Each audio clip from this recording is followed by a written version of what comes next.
Hey guys, it's Yaji again, and in this video I'm going to talk about step number 5 of how to create great relationships, and that is, I'm going to call it, don't not say things in the positive. Takes a minute to think about that, right? Or in other words, say things in the positive. So reframing, rephrasing, and then saying things in the positive.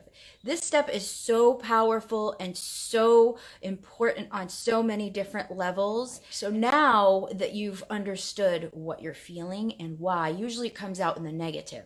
It's, I really hate it when, he doesn't close the toilet seat, or doesn't help me with the dishes, or it makes me feel disrespected when I'm always doing this and I'm always doing that, and or when he or she doesn't call me, or he or she goes out with their friends and they don't include me. These are all things that really, when you start to think about it in those terms, in the negative terms, it will really get you activated. Those emotions will get fired up, and then you just start sinking, and it's just a spiral. You start to feel angry and upset, and then they come home, they might even be in a good mood, happy to see you, and you just wham.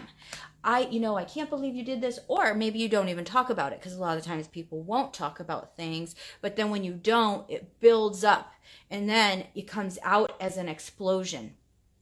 So it's so important to really talk about things using this formula, because when you are grounded, and this is a very, very important step, you need to make sure, this is going to be actually the following step, finding the right time. You need to make sure that you're grounded, you're in a calm state, because you can say the right words, but if your energy isn't there, the energy is going to be transmuted to them, is going to be passed on to them. So even if you're saying the right words, if you're upset, they're gonna react to that. So it still will have the likelihood of derailing, being deconstructive.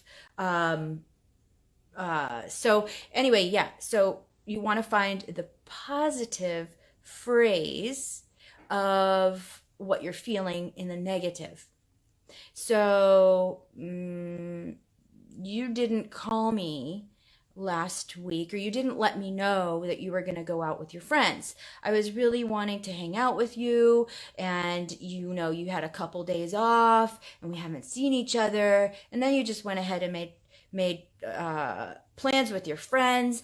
And what's even worse is if sometimes that happens, and then you become reactive, and then you say, that's it, I don't want this anymore, I don't want to be with you, because you're angry.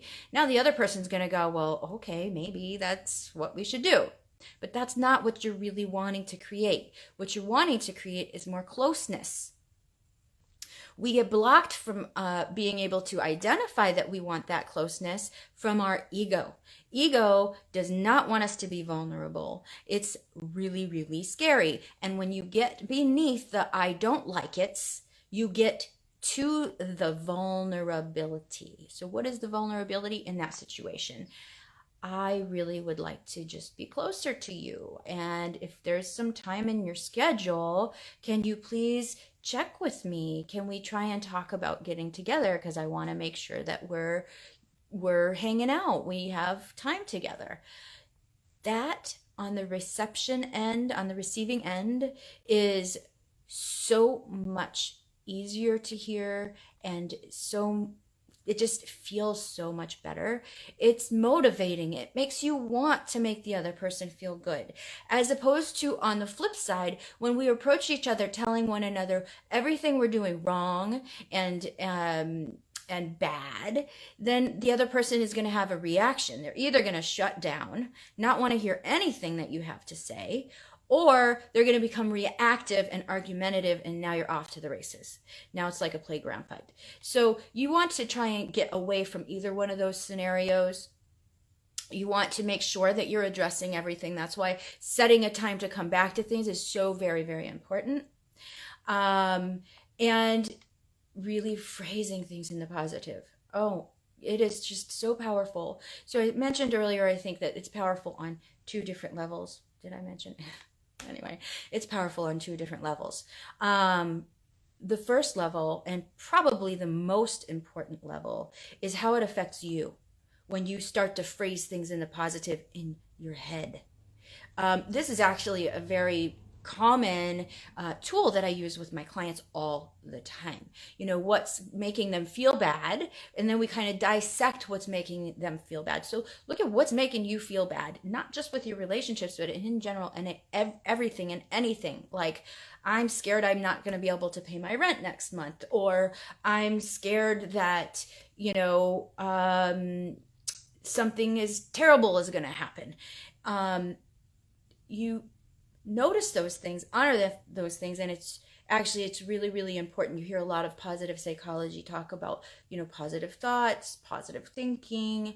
That is important, and it does skip the step of acknowledging the negative emotion. Well, I don't like to say negative because that gives it a value judgment. It's more of a depleting emotion because it does. That's what it does to your energy when you have those types of anger, jealousy, rage, indignation, whatever might just, you know, doesn't really feel good.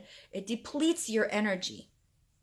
And so that's another reason why it's so powerful to shift into what you want instead. Shift into a renewing emotion, and that's another, you know, technique. I think I talked about that in video 2 or 3.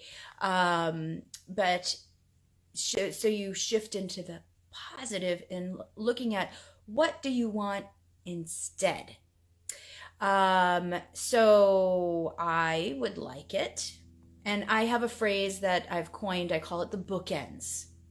And I suggest to all of my clients to memorize these beginning and ending parts, and then you can kind of make it your own. But memorize the first and the last, so that when you need it, it's going to be there. So I would like it if, insert your positively framed statement. How do you feel about that? So, or what do you think about that, for those analytical out there, those of you that are analytical.